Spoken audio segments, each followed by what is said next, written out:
بسم اللہ الرحمن الرحیم۔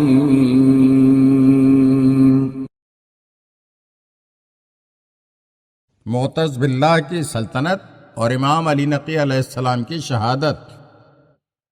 جس طرح ہندوستان میں مغل سلطنت میں عالمگیر کے بعد روز بروز ضعف پیدا ہونے لگا تھا، اسی طرح مامون کے بعد عباسی سلطنت کی صورت بگڑتی چلی گئی۔ بادشاہوں کی عیش پرستی، غفلت، ستم شعاری اور نالائقی نے سلطنت کی بنیادوں کو اس طرح ہلا کر رکھ دیا تھا کہ چند ہی برس کے انقلابات میں ڈھہ گئی۔ معتز بہت معمولی دماغ کا آدمی تھا، سیاسی معاملات میں اس کا دماغ بہت خوفناک غلطیاں کر جاتا تھا۔ رومی غلاموں کو اس کی سلطنت کے زمانے میں بڑا عروج حاصل تھا۔ اس نے بہت چاہا کہ ان کو تباہ و برباد کر کے بے کھٹکے سلطنت کرنے لگے، مگر رومی غلاموں کے اقتدار کے مقابل معتز باللہ عباسی کی ایک نہ چلی۔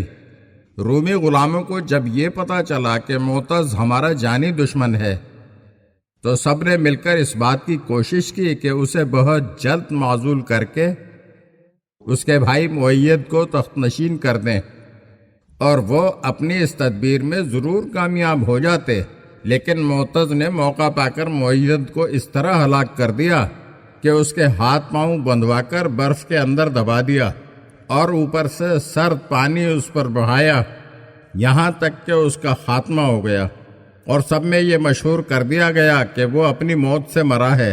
چنانچہ اس طرف سے اطمینان ہو گیا تو اب اس ظالم کی نظر اپنے دوسرے بھائی موفق کی طرف اٹھی۔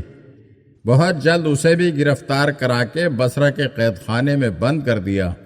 256 ہجری تک اس کی سلطنت انہی انقلابات کا شکار رہی۔ اسی دوران جب معتز باللہ عباسی نے امام علی نقی علیہ السلام کی طرف لوگوں کا رجوع زیادہ دیکھا تو اپنے آباء و اجداد کی طرح اس شقی کے دل میں بھی حسد کی آگ بھڑکی اور حضرت کے قتل کے درپے ہو گیا۔ چنانچہ ایک روز موقع پا کر اس ظالم نے امام علیہ السلام کو زہر دلوا دیا، جس کے اثر سے چند ہی گھنٹے بعد آپ کی شہادت واقع ہوئی۔ یہ واقعہ 3 رجب پیر کے روز سن 254 ہجری کا ہے۔ اس وقت آپ کا سن شریف 41 برس 6 ماہ کا تھا۔ سوائے امام حسن عسکری علیہ السلام کے اور کوئی دوسرا شخص شہادت کے وقت آپ کے پاس موجود نہ تھا۔ آپ علیہ السلام کی امامت کا کل دورانیہ 35 سال تھا۔ اس مدت میں سے 27 سال آپ سامرہ میں ہی قیام پذیر رہے، اور امام حسن عسکری علیہ السلام نے ہی آپ کی تدفین کی۔ سامرہ میں جس گھر میں آپ رہائش پذیر تھے اسی گھر میں آپ کی تدفین کی گئی، اور آج امام علی نقی علیہ السلام کا روضہ مرجع خاص و عام ہے۔ اگر آپ ہمارے چینل کی نئی ویڈیوز دیکھنا چاہتے ہیں تو ہمارے چینل کو سبسکرائب کریں اور گھنٹی کے بٹن کو دبائیے تاکہ ہر آنے والی ویڈیو آپ کو جلد موصول ہو سکے، اور ہاں، لائک اور شیئر ضرور کیجیے اور اپنے قیمتی کمنٹ سے ہمیں آگاہ کیجیے۔ شکریہ۔